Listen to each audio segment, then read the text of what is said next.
just to let you guys know, we are definitely going to do a part 2 of this, right? Because I still have so many questions, but you guys are so interested, so I'm slow cooking every question. But I have so many more questions I want to ask you, so we definitely going to do a part 2 of this, right? So, okay, Pops, I'll tell you about you, right? Okay. How it is, right? Masterpiece, right? And the first time I seen it is when I went to that DC Decades and Los, right? Other Los, and you had everybody on stage that I've interviewed with a verse performing the song, right? So I didn't know what it was until this week when I went back and I really checked the catalog. I said, okay, that's what that was about, right? Okay. So, all right. So what was the vision of that, and how did you get everybody who is somebody on that track and the video? Like, how did you do everything? Yeah, man. First, man, all glory to God, man, and thank you for that. I could not have done that just me thinking it up, but it's relationships, and for the most part with the people. But how it started was this young brother named, he's not a young brother, he's younger than me, named Vinny Lane. He had posted something on Facebook, and he was saying, his initial post was talking about how the younger generation, right? He talks to a lot of the younger cats, and they saying that the old heads is dropping the ball, and that's why they don't want to hear from the old heads, because the old heads, they coming at them a certain way and blah blah blah, right?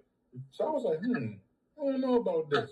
So the next day, I was going to respond to Vinny and say, yeah, I hear this. But before I could say anything, Vinny had already put up another video saying, now I gave y'all the perspective from the younger dudes, but I got to say, because he's like in between, right? Mm-hmm. He said, but I'm going to tell you, I know some solid OGs that, that's really here, man. It's just something got to happen. So at the same time, I'm thinking to myself, nah, man, we got to do something to reach these babies, man, because the devil is after them. You know what I'm saying? And so I reached out to him. I was like, hey, man, I like how you posted this, man. You showed both angles of this thing, I said, I got this track. I had literally just did this track, man.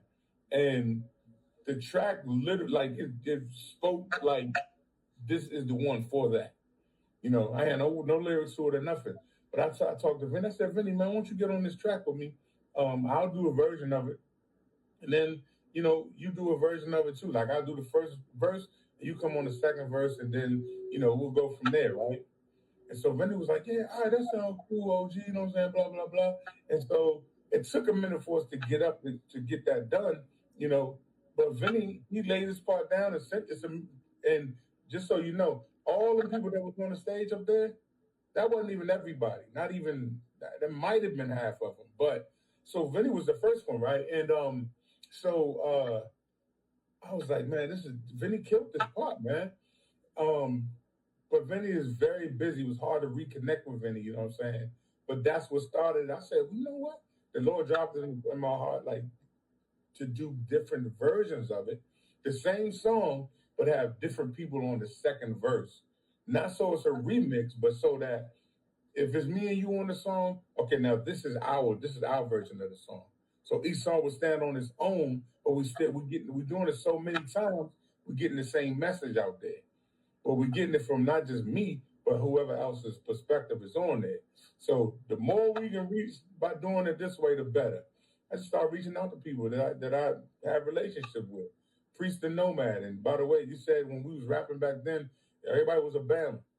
Priest got a documentary called I Was the Weirdo that talks about that same thing. It's true, but I reached out to Priest. That's my brother. Like, we go beyond music. I said, man, why don't you get on this track, man? All right, bro, I got, he got on that joint. I started reaching out to people. And so some of the people I knew of, like, let's say Kenilworth Katrina, I reached out to her because when my wife was alive, Kenilworth Katrina caught her ear.